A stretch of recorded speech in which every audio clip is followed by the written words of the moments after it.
ಎಲ್ಲರೂ ಬೇಕು ಅನ್ನೋದೇ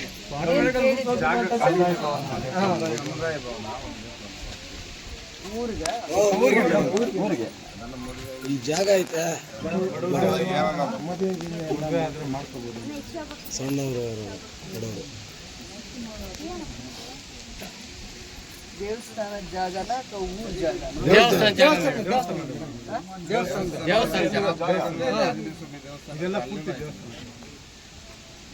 ಕರೆಕ್ಟಾಗಿ ನೀವು ದೇವಸ್ಥಾನದ ಜಾಗದಲ್ಲಿ ಕಟ್ಟಬೇಕು ಅಂತಿದ್ದೀರಾ, ಊರ್ ಜಾಗದಲ್ಲಿ ಸಮುದಾಯ ಭವನ ಕಟ್ಟಬೇಕು, ದೇವಸ್ಥಾನ ಪಕ್ಕದಲ್ಲೇ ಕಟ್ಟಬೇಕು ಹಬ್ಬ ಎಲ್ಲ ಮಾಡಿ ಆಮೇಲೆ ನೀವೇ ಊರವ್ರು ಮಾತಾಡ್ಕೊಂಡು ಅದು ಏನಕ್ಕೆ ಮದುವೆಗೋ ಇನ್ನೇನಾದ್ರೂ ಮಾಡ್ಕೊಳ್ಳೋದಕ್ಕೆ ಅದು ಸಮುದಾಯ ಭವನ ಬೇಕಾಗತ್ತಂತ ಸ್ವಲ್ಪ ನೀವೇ ಮಾತಾಡ್ಕೊಂಡು ಊರ್ ಜಾಗ ಆದ್ರೂ ಅದನ್ನ ಹೆಂಗ್ ಮಾಡ್ಬೇಕು, ಇಲ್ಲ ದೇವಸ್ಥಾನದ ಜಾಗ ಅಂದ್ರೆ ಅದನ್ನ ಹೆಂಗ್ ಮಾಡ್ಬೇಕು ಅಂತ ಎರಡು ದಾರಿ ಇರುತ್ತೆ.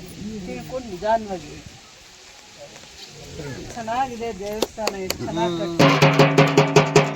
ಎಲ್ಲ ಸೇರಿ ಅವಾಗ ಚಿಕ್ಕ ದೇವಸ್ಥಾನ ಇತ್ತು. ಎಷ್ಟು ಒಳ್ಳೆ ಮನಸ್ಸಿಂದ ಒಂದು ಊರಿಗೆ ದೇವಸ್ಥಾನ, ಒಂದು ಸ್ಕೂಲು, ಊರನ್ನ ಚೆನ್ನಾಗಿ ಮಾಡ್ಕೊಳ್ಳೋದು ಅಂದರೆ ಹಿಂದೆ ತಾತ ಕಾಲದಲ್ಲೋ ಯಾರೋ ಕಾಲದಲ್ಲಿ ಒಂದು ಚಿಕ್ಕ ದೇವಸ್ಥಾನ ಮಾಡಿದ್ರು. ಅದನ್ನು ನೀವೆಲ್ಲ ಮನ್ಸು ಮಾಡಿ ಯಾರೇ ಪ್ರಯತ್ನ ಎಷ್ಟೇ ಇರಲಿ, ಬಟ್ ನೀವು ಊರವರೆಲ್ಲ ಮನ್ಸು ಮಾಡೋದಕ್ಕೆ ಎಷ್ಟು ಊರವರೆಲ್ಲ ನಿಂತ್ಕೊಂಡು ದೇವ್ರ ದರ್ಶನ ಮಾಡೋದಕ್ಕೆ ಪೂಜೆ ಮಾಡ್ಕೊಳ್ಳೋದಕ್ಕೆ ಅಷ್ಟು ವಿಶಾಲವಾಗಿ ಮಾಡ್ಕೊಂಡಿದ್ದೀರ, ಕಳೆಯಾಗಿ ದೇವಸ್ಥಾನ ಕಟ್ಕೊಂಡಿದ್ದೀರ. ಅದರಲ್ಲಿ ನಿಮ್ಮ ಊರು ಎಲ್ಲರೂ ಒಟ್ಟಿಗೆ ಮಾಡಿರೋದ್ರಿಂದ ಇಷ್ಟು ಚೆನ್ನಾಗಿ ಬಂದಿದೆ ದೇವಸ್ಥಾನ.